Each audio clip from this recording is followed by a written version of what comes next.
પાટણ જિલ્લામાં ગાજર પકવતા ખેડૂતોની હાલત આ વર્ષે અત્યંત કફોડી બની છે, કારણ કે એક તરફ વધુ વરસાદે ગાજરના પાક પર પાણી ફેરવી દીધું અને બીજી તરફ બજારમાં યોગ્ય ભાવ ન મળતા ખેડૂતો પર આર્થિક સંકટ ઘેરાયું છે।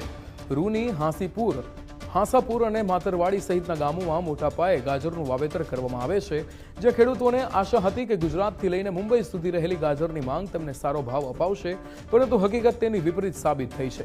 ગત વર્ષે જ્યાં એક મણ ગાજરનો ભાવ 250 થી 300 રૂપિયા મળતો હતો, ત્યાં આ વર્ષે ખેડૂતોને માત્ર 130 થી 200 રૂપિયાનો જ ભાવ મળી રહ્યો છે, જે ખેતી ખર્ચ સામે અત્યંત ઓછો છે।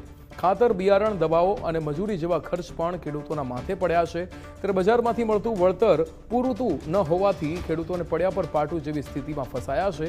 ખેડૂતોનું કહેવું છે કે પાકની ગુણવત્તા સારી છે, પરંતુ પૂરતા ભાવ નહીં મળતા બિયારણ, ખાતર અને મજૂરી પણ ખેડૂતોને માથે પડી રહી છે। ખેડૂતોનું કહેવું છે કે જો સમયસર યોગ્ય ભાવ ન મળે તો આગામી સિઝનમાં પણ ગાજરનું વાવેતર કરવું મુશ્કેલ બની જશે। હાલ પાટણના ગાજર ખેડૂતો સરકાર અને માર્કેટ યાર્ડ સંચાલન તંત્ર પાસેથી માંગ કરી રહ્યા છે કે ગાજરને યોગ્ય ટેકો ભાવ આપવામાં આવે, જેથી તેમને કરેલા ખર્ચનું યોગ્ય વળતર મળી શકે અને ખેતી પ્રત્યેનો વિશ્વાસ જળવાઈ રહે। વરસાદે અમન માર્યા છે, વરસાદ પડ્યો વધારે, ઠંડી પડી ઓછી, ગાજરનું ઉત્પાદન ઓછું થઈ ગયું। પોરે વીઘે અમારે 90 થી મળીને 150 કટ્ટર ને કરતા વીઘે 60ની સરેરાશ મળે।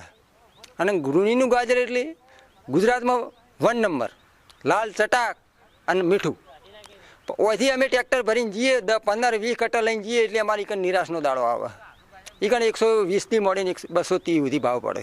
હવે અમારે એક મજૂર અમે લાવીએ એટલે 250 રૂપિયાની ખર્ચો પડે એક મજૂરના, તો વીઘે 25,000 રૂપિયાનો ખર્ચો થાય અંદાજે। અમારી માંગ એ કે ભાવમાં સુધારો મળે, એટલું જ। ગાજરનો તો અમને સુધારો મળવાનો નહીં, કેમ કે ગાજર તો હવે કાઢવાનું, પણ ભાવ થોડોક ઊંચો આવે તો અમારે કોઈ કામ હૃદય ઊંચું થાય। ગાજર બહુ વખણાય ગામ રૂનીની અંદર, ગમે તો જો તો રૂનીનું ગાજર એટલે બહુ જ મીઠું, લાલ એટલું બધી રીતે, પણ અમને કોઈ ભાવનું મળતું નહીં।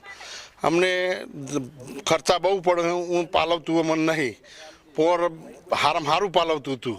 પોર વીઘા 200 કટ્ટો નીકળતો હતો, હું વીઘા આખો 50 કટ્ટો નીકળે। હું ભાવે નહીં પોર જેવો ભાવે નહીં, પોર 300-350નો ભાવ હતો, અને હું આખો 130 થી મળીને 200 સુધીનો ભાવ હ।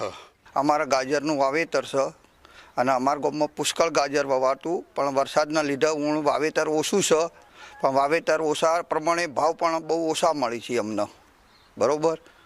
અને જે ગાજર ક્વોલિટી નીકળે એ પ્રમાણે ભાવ નહીં। ગઈ વખત કેટલો ભાવ હતો ને આ વખત કેટલો ભાવ હતો? ગઈ સાલ 300 આજુબાજુનો ભાવ હતો, આ સાલ 120 થી 200 વચ્ચેનો ભાવ છે, બરાબર। એ પ્રમાણે વરસાદના લીધે માલ નથી, છતાં પણ ભાવ નથી। પાટણનું ગાજર એટલે વખણાતું ગાજર કહી શકાય।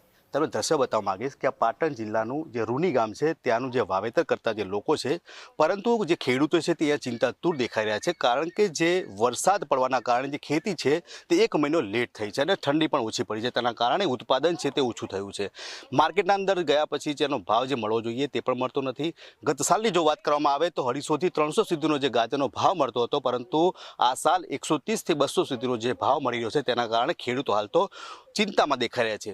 વાત કરવામાં આવે ખેડૂતોની હાલ તો માંગ છે કે જે રીતે ખર્ચા જે છે વીઘા દીઠ 25-25 હજાર રૂપિયા જે રીતે ખર્ચા કર્યા છે, જે રીતે માલ જે છે તે મળતો હોય છે જે રિટેલના અંદર, તે પ્રમાણે હાલ તેમને ભાવ મળે તેવી હાલ તો ખેડૂતો માંગ કરી રહ્યા છે। અખ્તર મંસૂરી, ગુજરાત ફર્સ્ટ, પાટણ।